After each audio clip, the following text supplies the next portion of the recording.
Alright, this is episode 8, and yeah, the last part of this off-road vacation.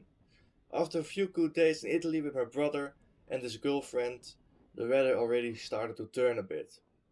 When we looked on the internet, they said the weather would only get worse.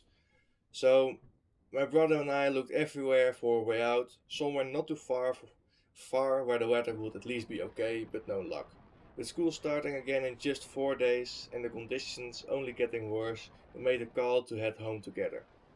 Not what I wanted, but it was the only smart options. Storms rolled across the Alps, most of Italy, and even Switzerland. Roads were flooding, and the little waterfalls you normally see along the mountains, they had turned into full-on torrents.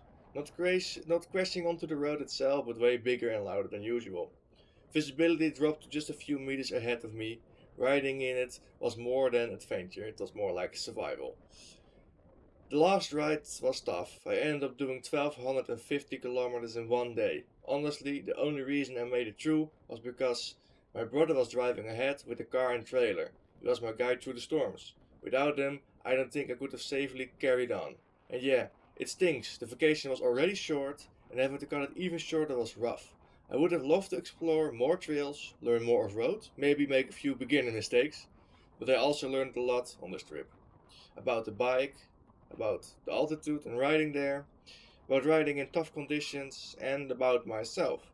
So even if it ended earlier than I hoped, I'm still glad I went. And next year, I'll be back with more time, more off-road, and hopefully a lot less storm and shit weather. Because this trip might be over, but the adventure is not.